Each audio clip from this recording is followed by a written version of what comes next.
What does it mean to be a good father? What does it mean to be a good son? Is that even a question you should be asking? Because you would say if your son ends up fighting you and runs away, a lot of that blame goes on you. If your son takes it a step further and ends up killing you because he's trying to be the man you want him to be, is that his fault or is he just following directions? I'm gonna steal the Declaration of Independence. Boom! Shakalaka juror! You're out on the floor! Ejectocito, cuz! It worked! I love this! Welcome back, you guys. Thank you very much for joining me. My name is Q. This is the Millennial Classics, and we are doing another classic reaction today. You see the title. It's 12 Angry Men. There's no rhyme or reason as to why I'm picking this movie. I did look up the classics that were in black and white. There are quite a few of them. And the reason I'm looking for a specific black and white video is because in the comment section of It's a Wonderful Life, if you haven't seen that reaction, go check it out. Fantastic movie. Happy holidays to all of y'all. It's an absolutely amazing movie. But in the comment section, I ended up watching the colored version, and everyone said, you have to watch it in black and white. You have to watch it in black and white. I've got to watch it in black and white. So I was like, all right, we're the list of, true classics that are in black and white, and 12 Angry Men was on top of the list. There's a bunch of them, but this is the one I chose because, I don't know, it was, first of all, on the shorter side. All of these true classics are years long. I did a little bit of research, and this one is super simple. It's a courtroom drama. Not so much a courtroom drama. It's like a jury drama, I guess. And they're all arguing as to if they should sentence someone to death. And there's one really good man that chooses not to sentence this person to death, and kind of like turns the courtroom around. But let's see how it is. Let's enjoy. Let's dive on in. I mean, if it's just a movie about people in one room talking all day, how exciting can it be? Is it a true classic? This millennial is here to make those big decisions. So let's see. Join me on this journey. 12 Angry Men.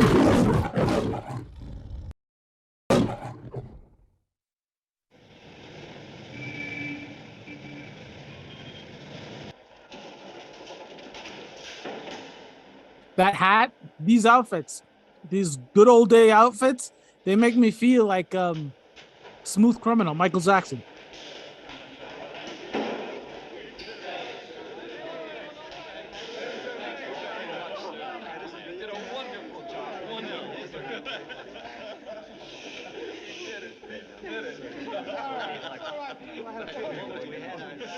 To continue, you've listened to a long and complex case, murder in the first degree. A premeditated murder is the most serious charge tried in our criminal courts. You've listened to the testimony. You've had the law read to you and interpreted as it applies in this case. It's now your duty to sit down and try and separate the facts from the fancy. One man is dead. Another man's life is at stake. If there's a reasonable doubt in your minds as to the guilt of the accused, a reasonable doubt, then you must bring me a verdict of not guilty. Who's the mean mugging guy? Then you must, in good conscience, find the accused guilty. In the event that you find the accused guilty, the bench will not entertain a recommendation for mercy. Oh, Death shit. sentence is mandatory in this case. Yep. You're faced with a grave responsibility. Thank you, gentlemen. I know he's making it. It is a big deal. And I guess this is what judges do on the regular, but he seems so nonchalant about it, right? Like he's just like, all right, someone's going to die today or not. You guys decide. Like, let me take a sip of my water, play around with my pencil. He seems too chill to be talking about life or death. He's making the case that this is a big deal, but he's not showing me the emotion that this is a big deal. As a judge, he's probably doing this multiple times a day. Oh, with these big cases, probably not multiple times a day, but this is not his first rodeo. But at the same time, this is someone's life, So put some muster on it. The jury will now retire. It's a shame that I don't know any of these actors. I don't even know. Is this like an Ocean's 11, Ocean's 12 type situation where these are all stud like big actors in the day, but like I don't recognize a single face. Makes me, you know, I should know these things. I should know these things. He's a little kid. He's a boy.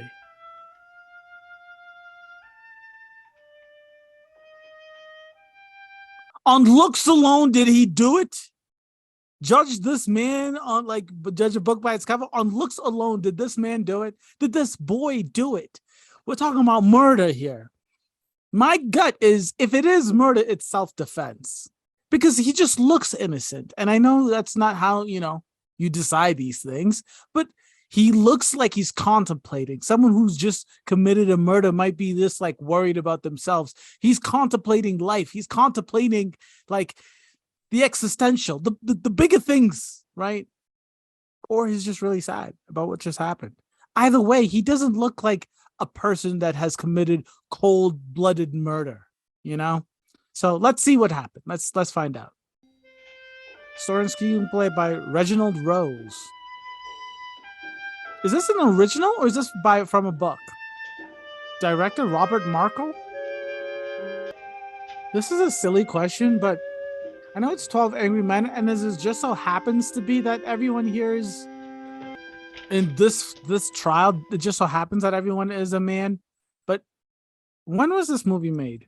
Because I want to know, were women allowed to be in juries? 1957. They have to have been allowed to be in the jury, right? It just so happens to be that in this particular jury, for this particular case, it was all men. But if this was a thing, then it probably makes sense. What's that for? Oh, I thought we might want to vote by ballot. Great idea. Maybe we can get him elected senator. Yeah, I guess. If your horn works, I'll try your lights. I like these jokes. How these hot weather colds can kill you. I can hardly touch my nose. You know what I mean? You sure do. I just got over What it. is a hot weather cold? I don't know about the rest of you, but I happen to have tickets to that ball game tonight. Yanks in Cleveland. Yanks Yeah, we in got this Cleveland. kid Modulewski in there. Oh, he's a real bull, this kid. Boom. Real jug handle. Boom. I love that. You're a real baseball fan, aren't you? They used to do that back then. Oh, like a boxing match. Right? I like them. I like those sounds. Where do we sit here? We should do that some more. I think we should bring that back. Yeah, we don't make enough sound effects these days. I mean, you're either a beatboxer or you're a DJ these days. I want some sound effects in people's stories. I love it. Well, I thought we'd sit in order, by jury numbers of 1, 2, 3, 4, 5, so on around the table. We'd like to get started. Oh, I'm sorry. Pretty tough to figure, isn't it? Kid kills his father, bing, just like Oh, that. listen, you analyze the figures, you'll see that was all I'm telling you, they let those kids run wild up there. Well, maybe He killed his father? He killed his father? Well, I mean, allegedly. Ooh. This is going to be a tough one. Baltimore. Okay. I like the guy who pulled up the chair for the old man. I like him. Yeah, let's vote. Who knows? Maybe we can all get out of here, huh? Uh-huh. The preliminary vote is a good idea. And if we vote the accused guilty, we've got to send him to the chair. Damn. That's mandatory. Is this New York? Where? Okay, When did the anyone doesn't death wanna vote? penalty? Oh, jeez, Lord. It can't still be. Okay, then just remember that this has to be 12-0 either way. That's the law. Okay, are we ready? All those voting guilty, please raise your hands. 1, 2, 3, 4, 5, 6, 7, 8, 9, 10, 11. Okay, that's 11 guilty. All those voting not guilty? 1. I think we found our man. 11 guilty. 11 and 1. Well, now we know where we are. Boy, oh boy, there's always one. There's always one. So, what do we do now? I guess we talk. Boy, oh boy. You really think he's innocent? Reasonable doubt. Yeah, that's the thing. You Reasonable sat in doubt. court with the rest of us. You heard what we did. The kid's a dangerous killer. You could see it. It's not easy to raise my hand and send a boy off to die without talking about it first. It's a good point. Well, now, who says it's easy? No one. We're talking about somebody's life here. That's We right. can't decide it in 5 minutes, supposing we're wrong. Supposing we're wrong. Supposing this whole building should fall down on my head, you can suppose anything. That's right. Look, what's the difference how long it takes? Suppose we do it in 5 minutes, so what? Let's take an hour. Ball game doesn't start till 8 o'clock. Hey, got him there. His father was serving a jail term for forgery. Oh shit. Okay. Sort of a very happy beginning. No, it's He's not. a wild, angry kid. That's all he's ever been. And you know why? Because he's been hit on the head by somebody once a day, every day. We don't owe him a thing. He got a fair trial, didn't he? What do you think that trial cost? He's lucky he got it. Damn. Well, that's he did get a fair trial. I don't know. I wasn't there for the trial, but getting the fair trial, they're doing the jury. That sounds like it makes sense. He's lucky he got it. Come on. Don't be an asshole now. Come on, man. Listen, I've lived among them all my life. You can't believe a word they say. Who's they? Who's they? Who's they? Rice Pops. It's a product I work on at the agency. The breakfast with a built-in bounce. Rice I wrote Pops? that line. Very catchy. Yeah. Mad Say, Men. do you mind? This motherfucker, what are you doing? Sorry. Suppose we go once around the table. I guess you're first. Well, it's hard to put into words. I just think he's guilty. Well, I thought it was obvious from the word go. I mean, nobody proved otherwise. Nobody has to prove otherwise. that's a good point. I mean, what do you mean from the word go? That's a really, I want some good arguments. If this is going to be a movie about people sitting at the table arguing about a man's life, don't give me this. They're born liars. You know that they're like liars. You don't tell me you knew from the second go. Give me some real meat to chew on here. The burden of proof's on the prosecution. The defendant doesn't even have to open his mouth. That's in the Constitution. That's Oh, right. Sure, I know that. What I meant was, well, I just think he's guilty. I mean, somebody saw him do it. Okay. Here's what I think, and I have no personal feelings about this. I just want to talk about facts. There we go. Number one. Now I'm hearing. Now I'm listening. The old man lived downstairs under the room where the killing took place. Mm. At 10 minutes after 12 on the night of the killing, he heard loud noises. Said it sounded like a fight.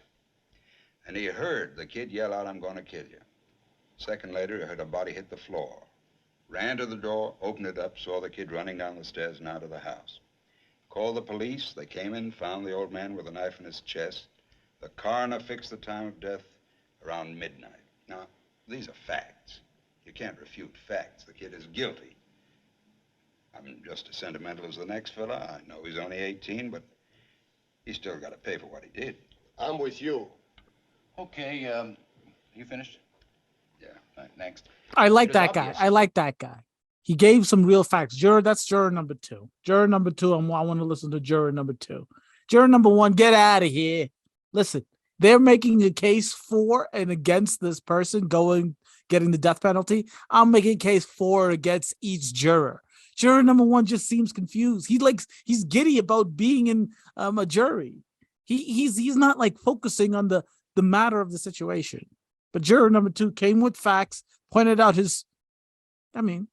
someone heard him.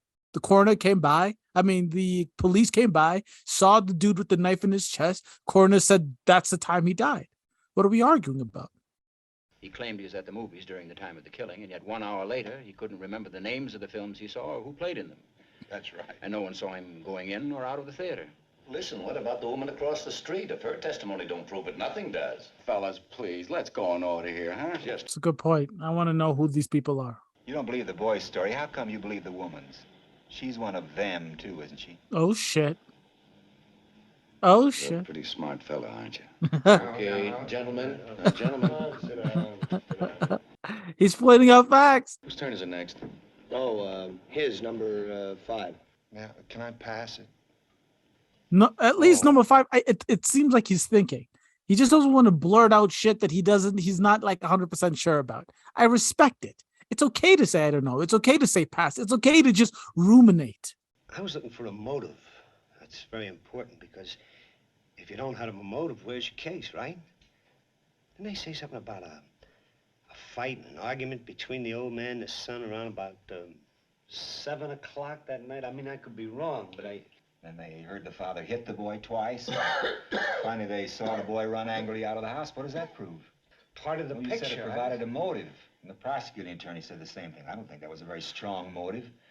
This boy's been hit so many times in his life that violence is practically it's a normal state of affairs with him. I can't see 2 slaps in the face provoking him into committing murder. It may have been too many. Everyone has a breaking point. It's not a bad argument.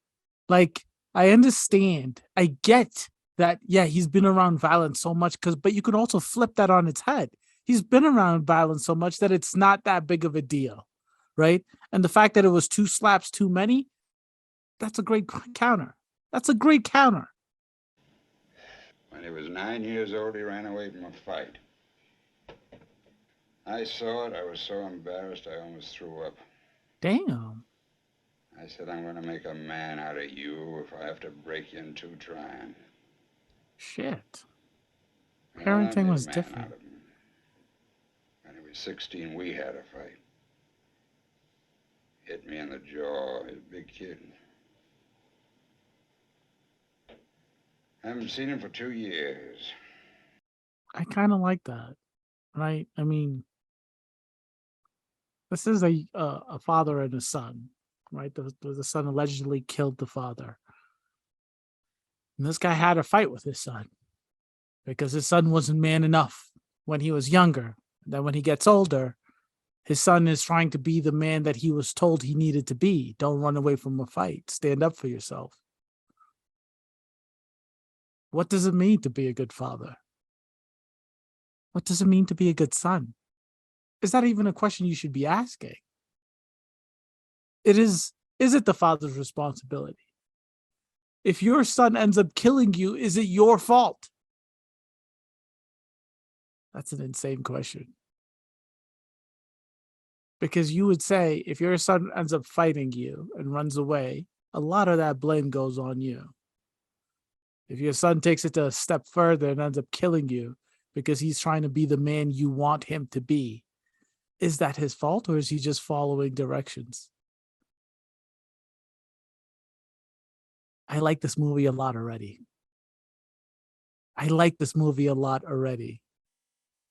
It's got me thinking about things I don't know the answer to these questions. God damn. The kids who crawl out of these places are real trash. I don't want any part of them, I'm telling you. Listen, I've lived in a slum all my life. Wait a minute. Please, I've played in backyards that were filled with garbage. I mean, maybe you can still smell it on me. Now listen, Sonny. Come on now, there's nothing personal Oh, about there this. was something personal. Come on, fella, he didn't mean you. Let's not be so sensitive. What do you mean? This is wildness, right? This is amazing. I love this. Don't be so sensitive. Maybe you can smell the garbage on me. This is such a beautiful picture.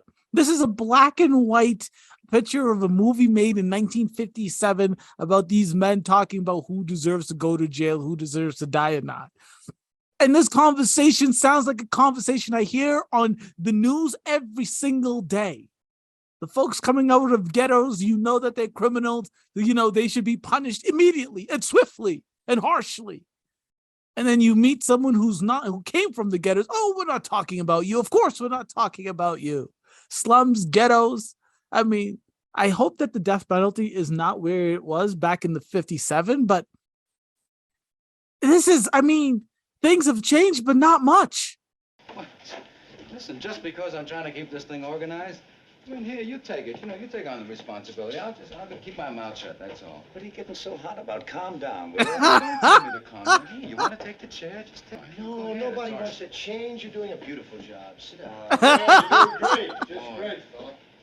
You stay in there and pitch, huh? I love this. All right, let's hear from some. This really does feel like 12 Men, right? Egos get checked immediately 24/7. You say something that's a little snide and it chips at the man's ego just a tiny bit, and he wants to shoot to the stars. I mean, the dude, the director, the main person holding the jury, like setting everything up, He's been so calm and like meticulous about let's do it this way, let's get this done. It seems like he's done this before. One quick comment, like, don't be a kid, and he's chest up, ready to go. Why don't you take it? You got something to say? I love it. It feels like 12 Angry Men. This feels like 12 men in a hot room wanting to just get the hell out. Yes.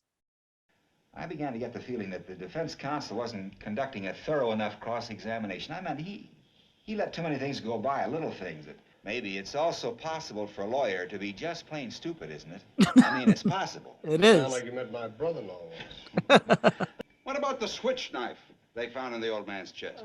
Wait a minute. There's some people who haven't talked yet. Shouldn't we go in order? They'll get a chance to talk. Just be quiet a second, will you? Hot damn!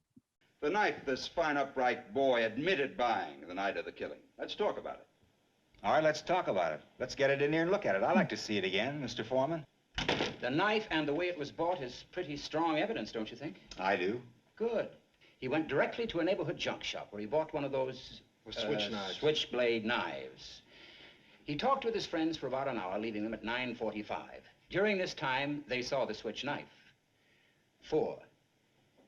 They identified the death weapon in court as that very same knife.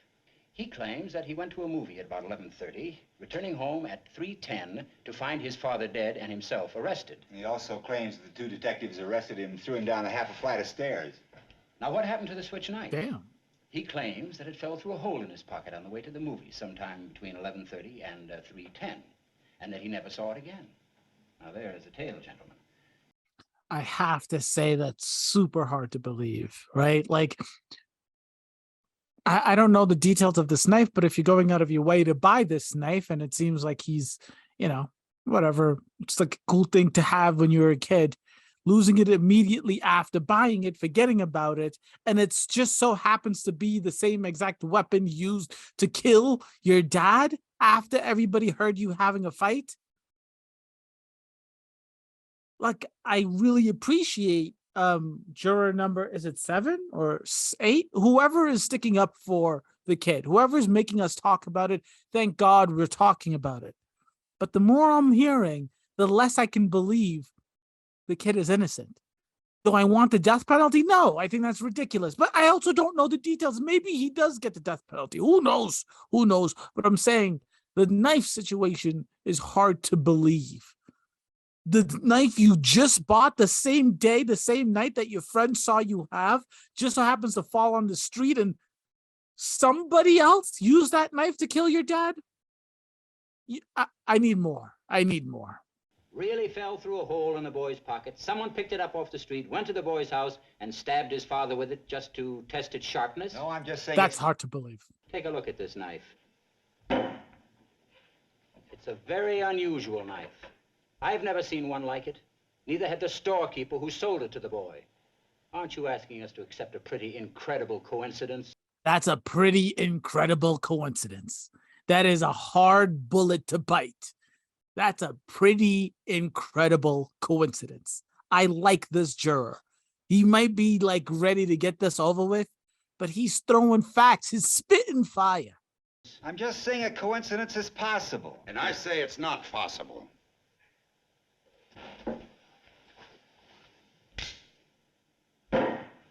Oh, shit. Oh, shit. What are you Where doing? did you get it? I went out walking for a couple of hours last night. I walked through the boy's neighborhood. I bought that in a little pawn shop just 2 blocks from the boy's house. It cost $6. Damn. This dude's about his shit. Like, he's really thinking about this case, which I think everyone should be. But I just don't know how many people would be that, not curious, but that involved, that would go to those depths to figure out the truth. I respect it. I appreciate it. And it's amazing to see him come through like this. But at the same time, my goodness. I mean, they just let folks these days walk around the courthouse with knives and shit. I feel like that's not the place you want to have knives. You mean you're asking us to believe that somebody else did the stabbing with exactly the same kind of knife? The odds are 1,000,000 to 1. It's possible. But not very probable. But what he's saying is key. All you need to know that it is possible. Remember, it's a reasonable doubt.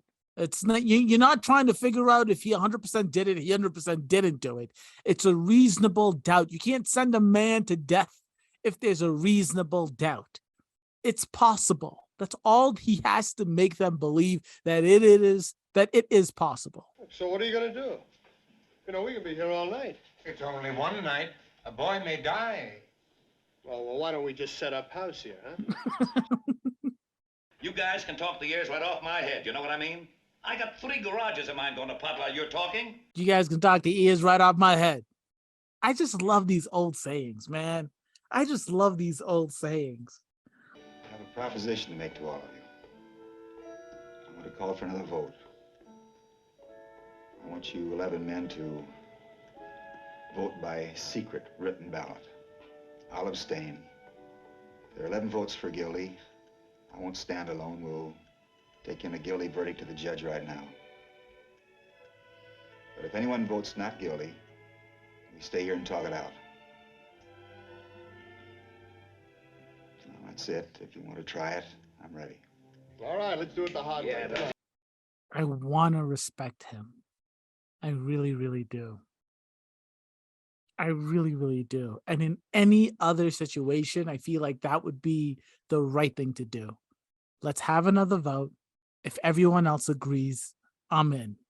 But if you honestly have doubts about the fact that this kid committed the murder, you can't just give in because everybody else is saying something. You got to fight your stance. I mean, this kid's going to die, right? So, look, of course, like, it's a movie. There's another 45 minutes left in the movie. Obviously, someone's going to vote not guilty. I'm just saying the principle of the matter. I respect it, and I'm happy he's doing it. But I think he just probably should have just said, let's have another vote and see where y'all at. But I don't even know if that would have gotten everybody to be gun-ho about it. Look, I don't know. What I'm saying is, if you have doubts, you can't just give in. This is a kid's life, a man's life. But at the same time, I think he knows what he's doing. I don't think he actually wants to do it. I think I'm wrong in this situation. I think he knows what he's doing. I think he knows for a fact 1 or 2 people are going to say that it's not guilty. My gut is the guy who was offended, who said he also grew up in the slums, right? Because a lot of the people's reasonings so far has been, those people are bad. That they come from crime. That they grew up in the slums. So he's like, what are you talking about? So I think he's going to be one of the people who vote no, not guilty. And the juror number one who said the fact that he bought the knife is also interesting. I think I don't want to say wobbly, but he was the first person to go, and he was like, I just said yes from go because I thought it was a yes. I feel like he's just very persuadable. And I don't know, the main character, juror number 8, I don't even know what number he is, but homie over here, Mr. Fonda, he's a very persuasive man. So I think 1 and the guy who grew up in the slums are going to switch over. Guilty. 8. Guilty. 9. Not guilty. There we go. There we go. Boy, how do you like that? Oh, another chap flips his wings. All right. Who was it? What does he think he is? It doesn't matter. He's very excitable. Sit down. Excitable? You bet I'm excitable. We're trying to put a guilty man in the chair where he belongs. Someone starts telling us fairy tales and we're listening. Hey, come on, huh? Oh, shit. What made you change your vote? He didn't change his vote. I did. Uh-oh. Oh, fine. Oh, shit. Look, listen. I know it's like, yeah, I fell for the trap. I'm guilty. I'm guilty. I fell for the trap. Of course, I would assume that it was him. But, I made my reasoning sound a lot better than you would listening to fairy tales. But let's hear what this old man has to say. Let's see why he changed his vote. Well, it's not easy to stand alone against the ridicule of others, so he gambled for support, and I gave it to him. I respect his motives. Right now, the vote is 10-2. I'm talking here. You have no right to leave this Can't room. hear you. He never will. Let's sit down. He can't hear you. He never will. So again, the old man he did the right thing. Let's hear him out. It's a little, I don't know. It makes me sad that like the reason behind why he thinks that they should continue to talk is just because they should continue to talk, right? Not because he believed anything, not because he was convinced, not because anything in his mind changed. He just said, let's continue to talk. I'll take it. But I want more. You know, in advertising, I told you I worked in an agency. He loves his job, this dude. Got a little excited back there. I didn't mean to get nasty. Glad you're not one of those lets these emotional appeals influence him. That apology it started off great. One of those that appeals. Come on, just, you had him right there. You could have turned the corner, right? Look, the intention is right. I'll take the intention. But, I'm happy not one of those. Come on, you fucking it up. But what are you wasting our time for? Why don't you donate $5 to the cause and maybe it'll make you feel better? It's someone's life, guy. It's not $5 to a cause. Just kidding. Nice bunch of guys, huh? Supposing you were the one that was on trial. Well, I'm not used to supposing. I'm just a working man. My boss does the supposing, but I'll try one. Supposing you talk us all out of this and kid really did knife his father, huh?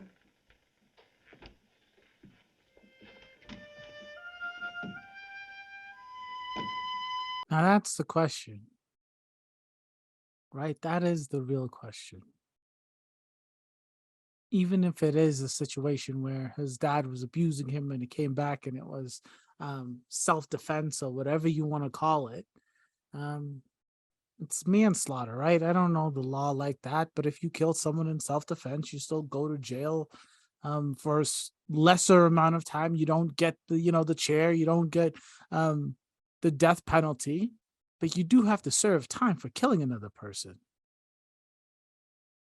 Right? I mean, unless the person was trying to kill you and then you ended up killing them, and then that's, you have to parse that out. But when we saw the picture of the kid, I don't know how long it's been since the situation, but there's no bruises, there's no cuts. It doesn't look like it was a fight. Suppose he did do the murder.